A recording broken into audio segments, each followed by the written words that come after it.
Well, I'm going to talk about the language of consulting.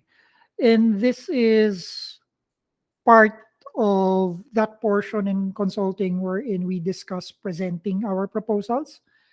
And I think this particular topic is a good topic to consider further, and not only just looking at presenting using the generic presentation skills that you'd be taught in most literature now.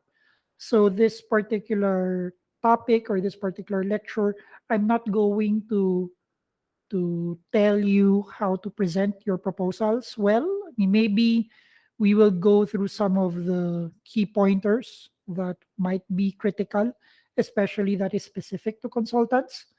But generally, how you present that is out of scope matter. That's something that can be discussed by people more ably than me.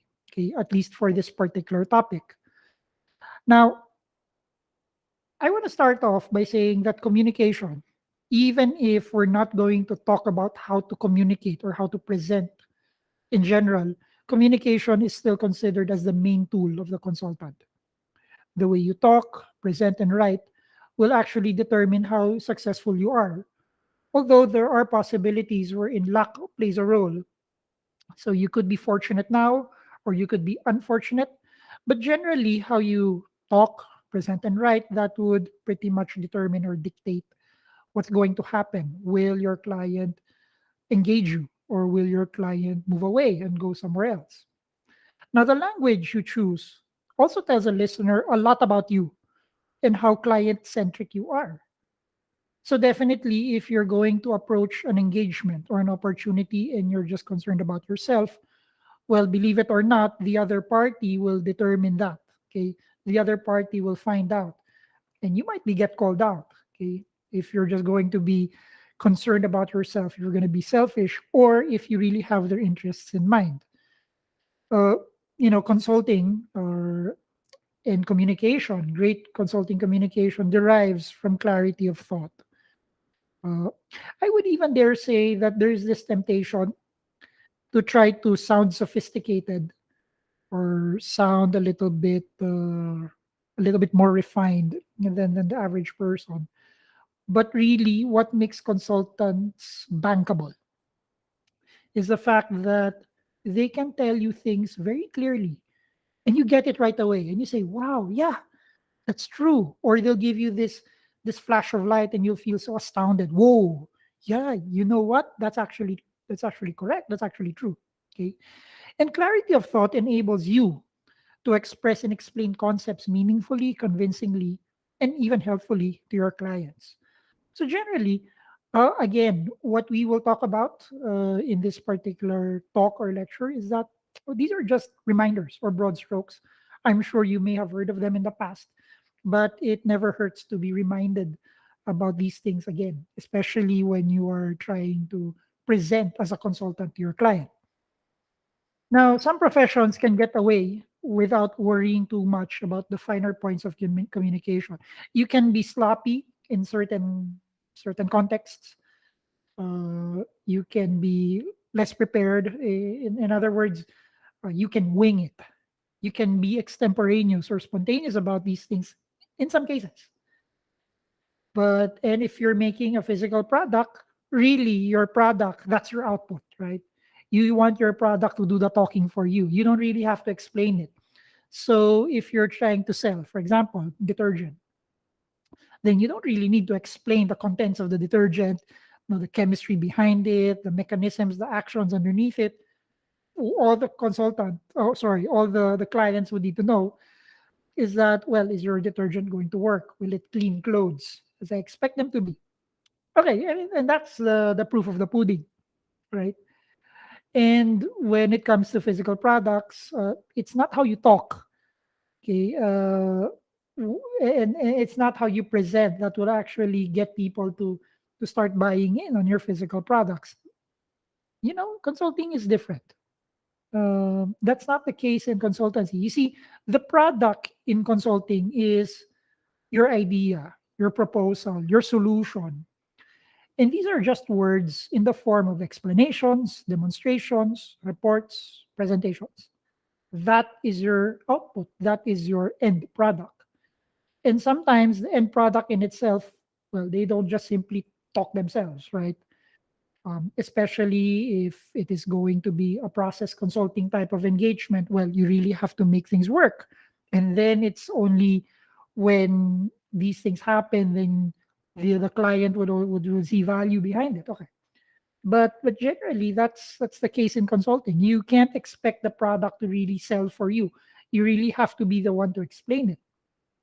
And even when a consultant is employed to manage change, so an even more difficult situation, a significant part of the management of change is how you influence and direct people using language.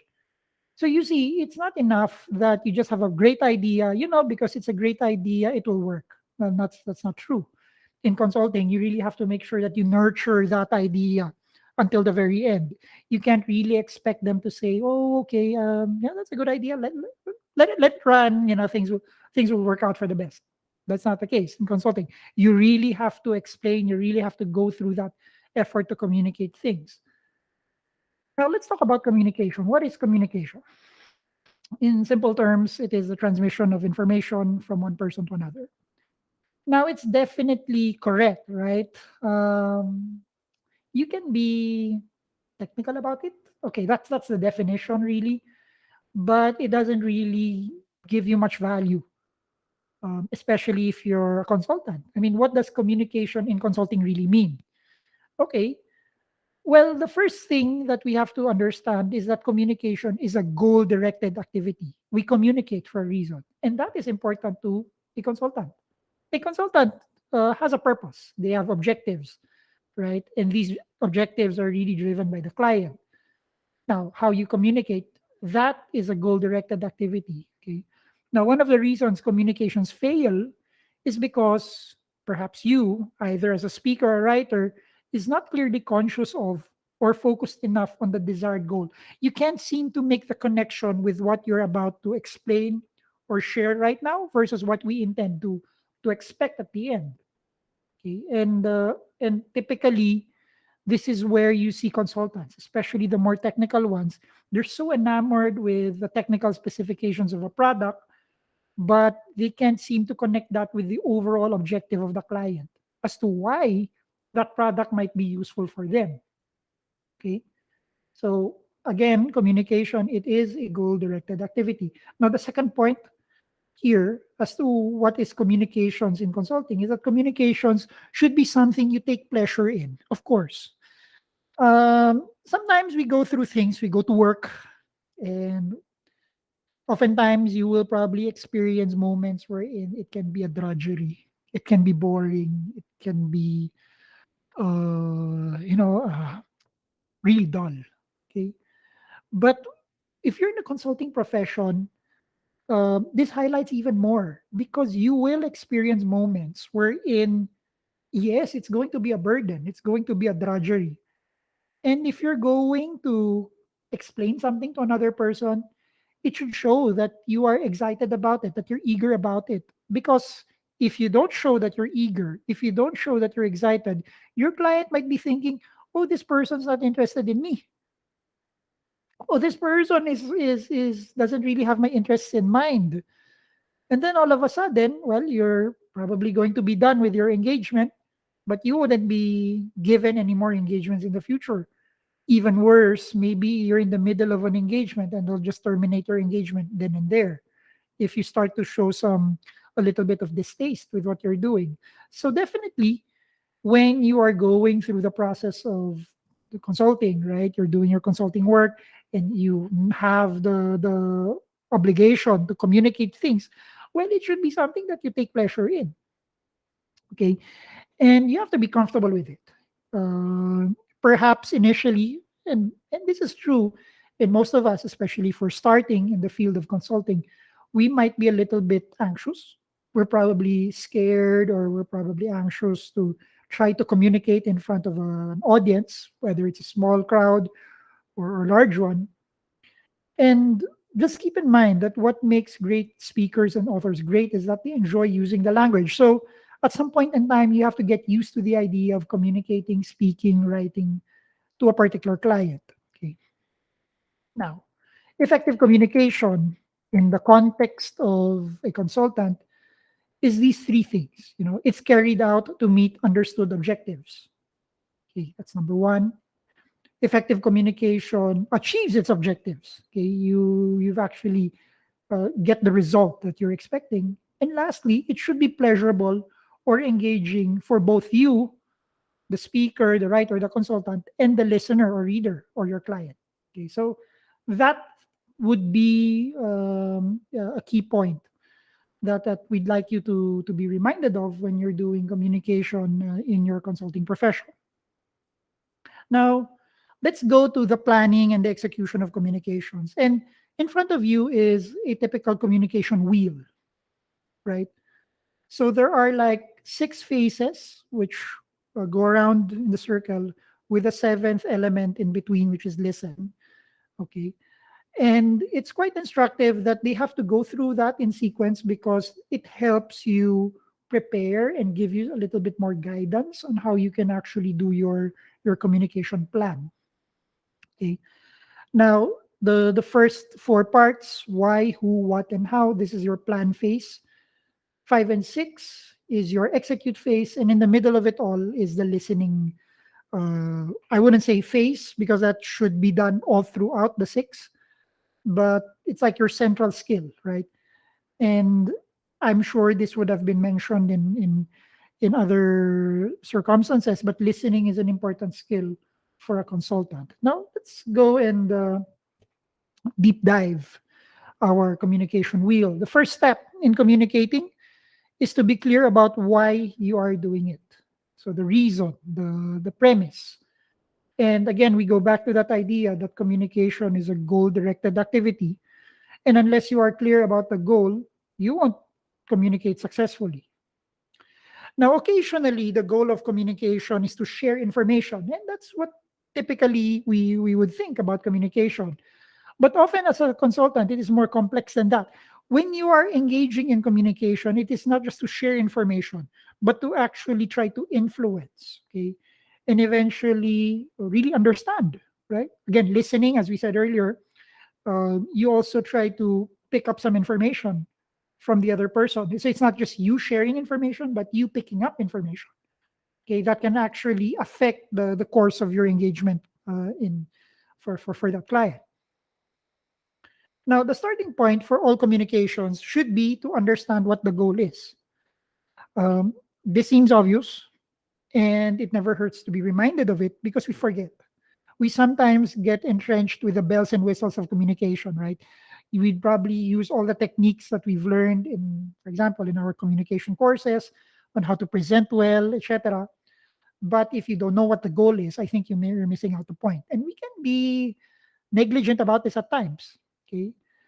I would say not to worry about it because it does happen. But now that you know, always remind yourself the starting point of all communications is to know what the goal is, to understand what it is. And you can understand this by asking yourselves questions such as, okay, there are questions here. What am I trying to achieve? What do I want to be different when I have communicated? How will I know this has been achieved? What next steps do I want to get from this interaction? If there are several goals, and typically an engagement would have several goals, are they compatible with each other? And are any more important than others? So is there a hierarchy of goals? And these are not exhaustive questions, right? You'll probably have other questions, related questions about goals. But what's important is in the very first step, you need to know the reason why you're in this predicament, okay? Why you're in this engagement, the why. I mean, that's the first step. And then you have to be clear about that. And it's good to ask yourselves many questions in this case. Now, the second step is the who. Okay, so communications must be appropriate to the person or group being communicated to, and in the style that they prefer. Okay, um, this would be your audience. This could be your client. This could be the stakeholders of the client. Okay, if you're asked to communicate also to their stakeholders. Now, take note. You have to understand the group or the person you're talking to. Okay, you have to profile that person, and part of profiling that person, you need to know the style that they prefer. Sometimes there are clients wherein they would prefer presentations. Other clients, they prefer just a simple report. You have to understand what really makes them tick, what would really be comfortable for them, and you tailor your approach based on that. Okay. Sometimes we're comfortable in explaining things in slides, okay, face to face in front of people, but that might not be the chill pill. Okay, that might not be the favorite approach of your client. Maybe the client is a little bit more data driven, so they probably want to see reports, numbers, okay, analysis, really detailed ones, okay. Maybe that's their style, so you tailor your approach to that style. Okay, you don't force a situation that your client will agree or accommodate to your style. That's not the case. Now, effective communication is meaningful and appealing from the audience viewpoint. Now, this is a little bit challenging because we've been saying earlier, it is something that you as a speaker or a writer should enjoy in. Yeah, that's true. But it doesn't mean that you just only enjoy one facet of communication. So, in other words, you try to be more comfortable with all possibilities. Okay. Of course, there are some methods, some styles that you're pretty good at. And in other styles, you might be struggling a little bit. So that's a good development plan for you. Maybe you need to, if you're not really good in writing, maybe you should learn how to write. Try your best to write a little bit better and grow. And that's also part of your development as a consultant. Now, there are many factors that need to be considered when you're thinking about the audience. Okay, and there's a lot here. Do they prefer the spoken or written word? Is there any specific terminology that should be used or avoided? What style of communication do they like? Are they formal? Are they informal? Do they prefer the big picture? I mean, 10,000 foot view? Or are they very detailed oriented? Are they people who likes facts? Or are they very emotional? You know, they're really feeling types of people. Or what about ideas that are action orientated? Or do they favor more conceptual information that makes them think? Are they thinkers or are they doers? Or are they likely to find the information being presented interesting or boring, supportive or personally challenging? And there are many other questions here. Obviously, the important thing is that you always keep your audience in mind. So the first step is the why, the second step is the who. Okay. And in both of those situations, they're very client centric. It's not about you. Okay. Now, the third step is the what. So now that you know the why, now you know the who. So we go to what. Okay, it's developing the specific messages that you want to communicate. Okay, what are the points that you need to get across that will help you achieve your communication goal? Okay, and sometimes we have to make that decision that we don't share all of the messages in one go. Uh, Later on, we'll talk about timing, but definitely you want to understand what specific messages would be pertinent to your audience. Okay, and you don't have to say everything in one go, but you should be clear as to what you really need to communicate to your audience. Now, because there is a constraints in time, and as you probably are well aware, people tend to lose their attention after a period of time. Effective professional communication should be simple and concise. If you can drive home your points, perhaps in the first minute of your segment, better, right? Because after the first minute, the second minute, the third minute, well, your audience might zone out. And that's not going to be effective communication by then. So if you haven't really delivered your message at that point, then that becomes an issue for you. Now, what you communicate should be made up of a central message or key point. Okay. In fact, it shouldn't even be like one sentence long. If you can explain it in a phrase, in just one simple phrase, that's it. Then from your central message, you have any supporting messages that reinforce a central message and additional key information that verify these messages or helps them to be understood. That is your content. That is the what. Okay? And this information should be at an appropriate level of detail for the intended audience. Sometimes we don't have to go through the calculations. For example, it's enough that they know, let's say, rough order of magnitude. And perhaps for them, they just want to know the impact. So rather than trying to be so sophisticated and try to be so detailed with the numbers, maybe you just simply have to give them a rough order of magnitude. That's okay. It's not lying. Okay, but you are trying to drive home a message, which is not the number itself, but the impact of that number. Okay, and yes, there can be a lot of temptation. Okay, to try to impress. Okay, and to be voluminous with your information to the point that your message gets drowned out. So definitely, you start with your central idea and maybe pick a few ideas to support that central idea, and that's it. That's your message, and it need not be long. Okay. Now, the the final part of planning, which is phase 4 or step 4 in the wheel, is the how. Okay. So okay, so what media will you use? Will it be written? Will it be spoken? Okay, will it be visual? Will it be numerical, data driven? Will it be opinion? Will it be interaction? Will it be lecture? Okay. And and what would be the format? Would it be formal? Would it be informal, casual? Okay. You can even think about doing some sort of a skit if that is what the audience or the client would want. Now, there are many factors to consider, including audience preferences, but also what is more appropriate for the situation. So sometimes maybe the person is very informal. You may have dealt with him or her in the past, and this person can be good to deal with, very informal, very casual, but the situation might be a very grave topic. Okay, so you'll have to adjust accordingly.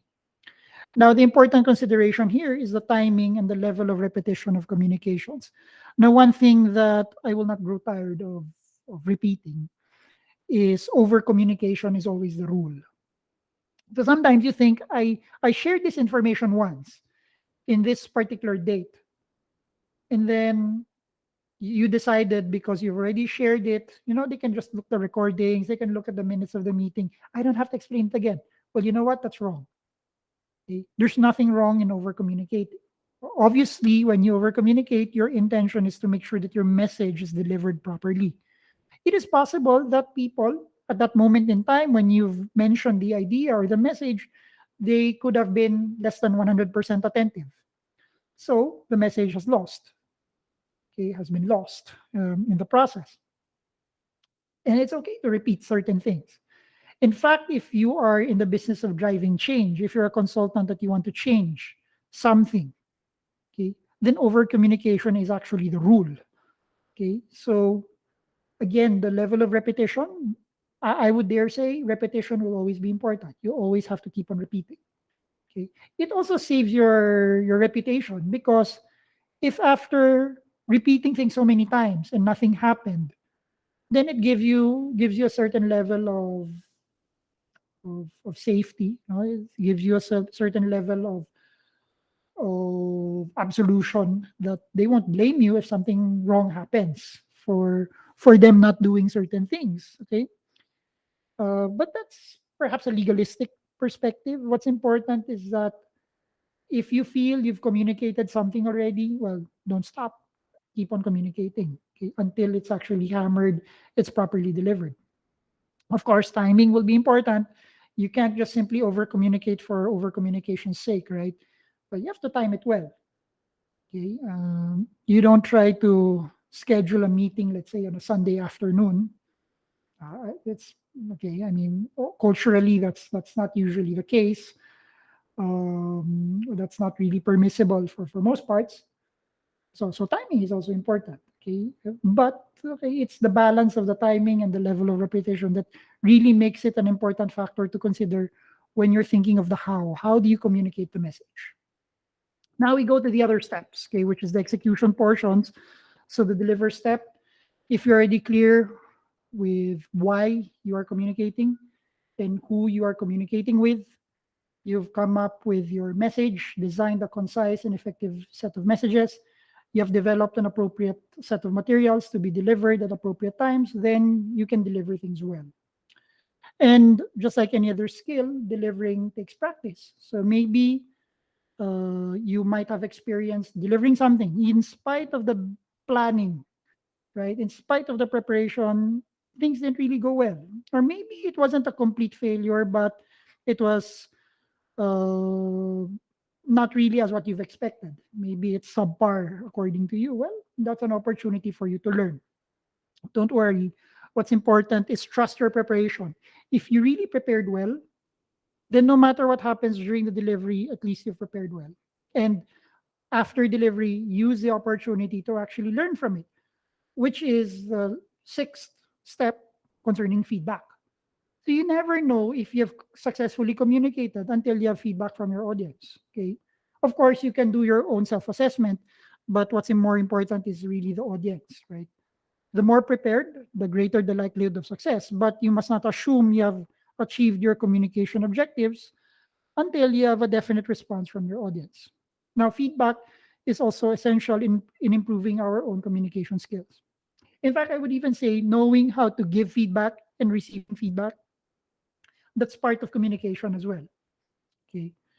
Um, and I think it's good that for those of you who are starting young, you'd want to learn this skill as early as possible because it really takes time, it really takes effort, and feedback is an important skill to have in your toolbox. Now, those are the six steps: four steps for planning, two steps for execution, and in the middle of it is listening. So, as a consultant, you will have a significant amount of information that you want to disseminate. Okay, and you probably have to weed or navigate through a bunch of them.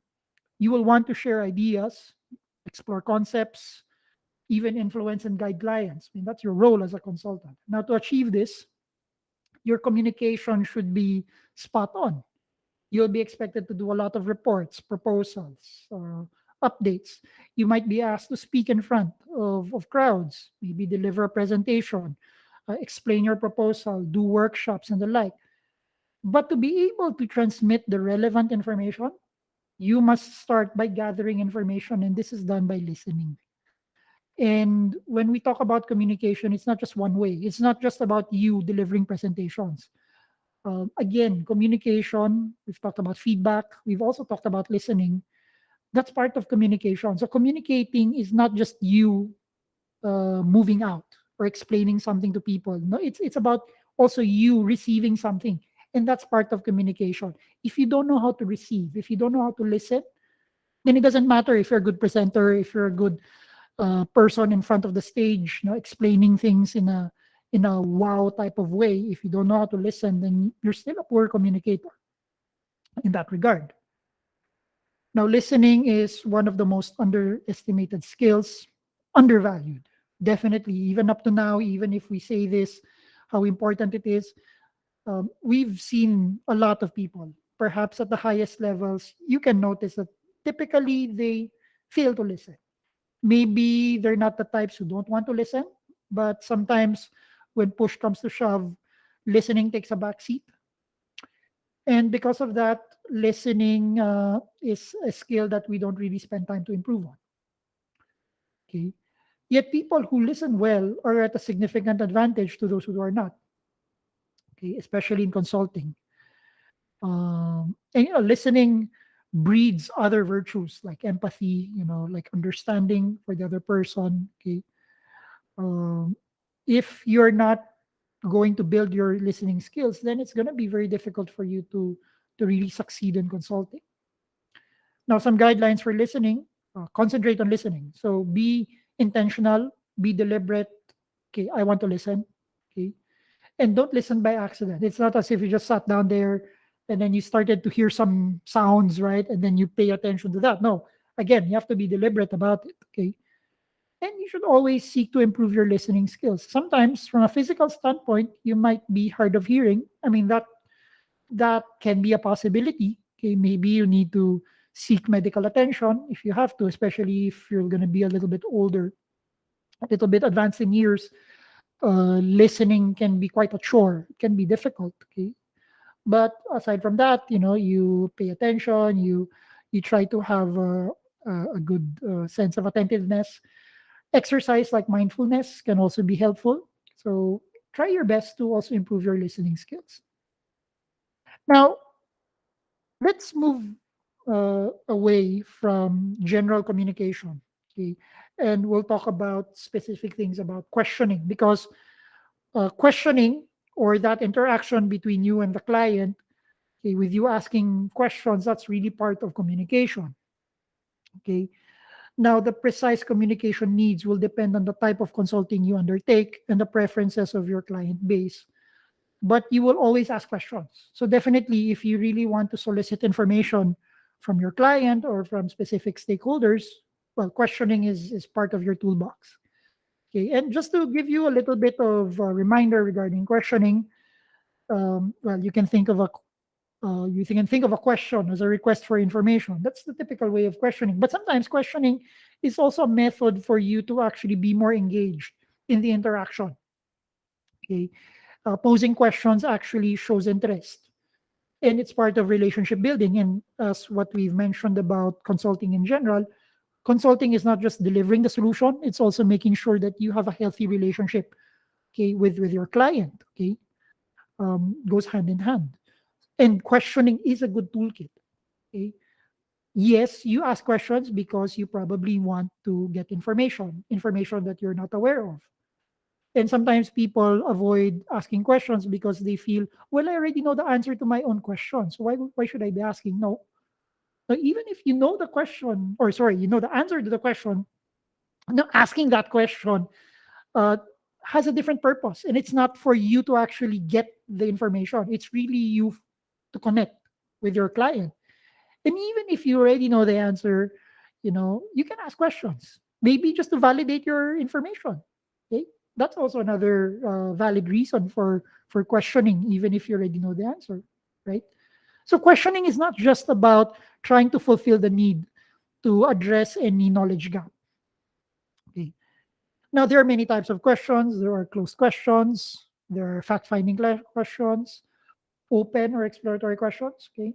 Follow-up questions, so question after question after question. Prompts, maybe these are just nudges, just trying to check in with certain people. You can have leading or loaded questions, typically if you want to confirm something, or you can even have confrontational questions. Okay, I mean, these are the typical things that you see on TV, right? Especially with politicians. Now, they love controversial questions. Anything that would really put them at the uncomfortable, or in a discomfort, no, in a position of discomfort. Okay, so those are the types of questions. Now, in each type, there are many opportunities for you to use each one. You just have to be sure you know what type of question should be used at a particular moment. Okay. And lastly, we want to take a look at certain traps when we're communicating. Okay. In our consulting profession, there are three traps for consultants. Well, one is the tendency to use jargons. The other one is misusing common terminology. And lastly, miscommunicating as a result of ambiguity and subjectivity of the language. Um, Sometimes these traps, we instinctively know them, and perhaps unknowingly or unconsciously, we're able to avoid them.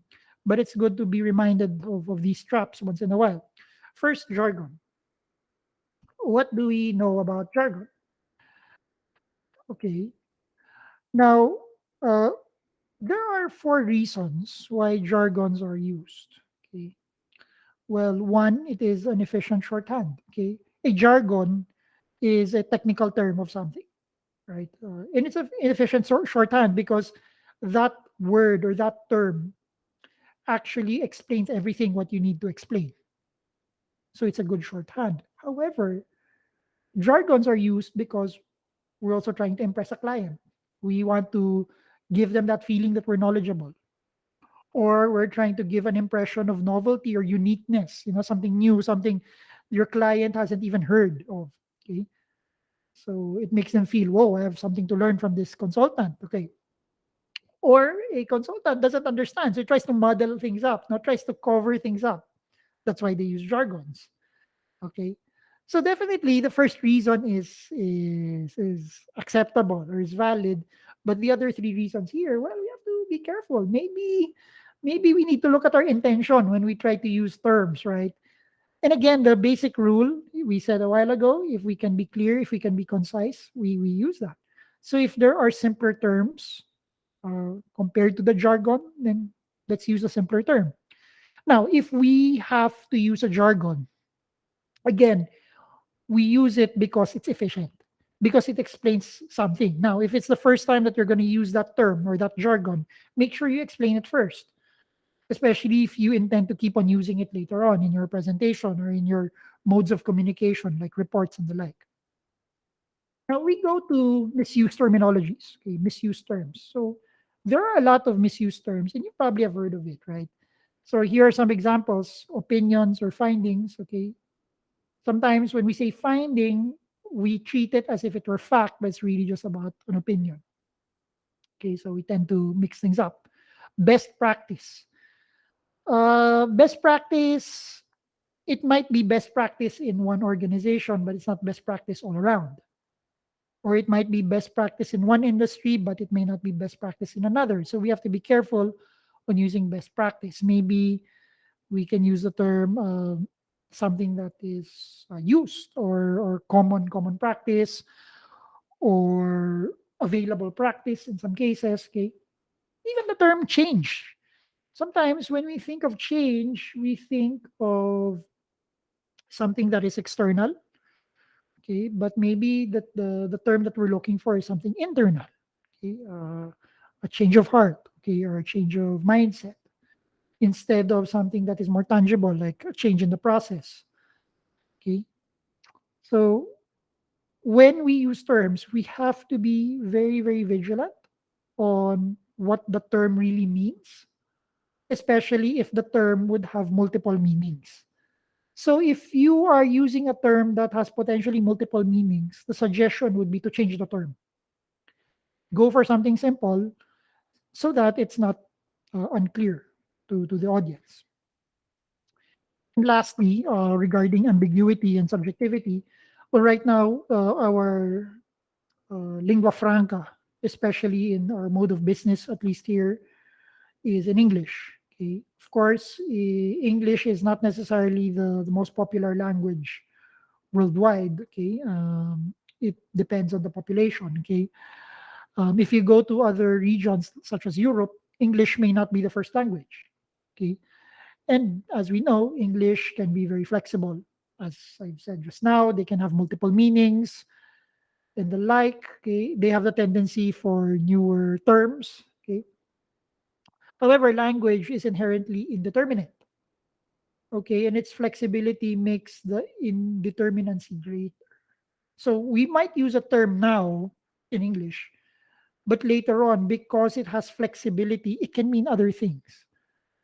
Like even in slang, when we hear the word cool, we probably would be thinking of something that's cold or something that has a low temperature.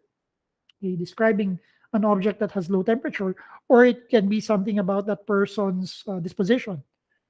Maybe somebody is cool because he's trendy, he or she is trendy, or maybe that person is not easily affected by external agitation. So the person's cool. He's composed, right? So you can see that even as a simple term like cool, there there is some ambiguity as well. Now, to minimize problems with language, well, we go back to the basic principle: always strive for clarity. And of course, ideally, you should always check for understanding, which is why that when we prepare certain communication outputs or deliverables, we are not content with just one draft. Expect that if you really want to communicate really, really well, have multiple iterations, multiple versions of that output. And for you to go through that, that means that you really have to consult and even test it with certain people just to see if you've pinned down the language correctly. And that's one way on how you can really remove the ambiguity in your communication. And with that, we end our short lecture on the language of consulting.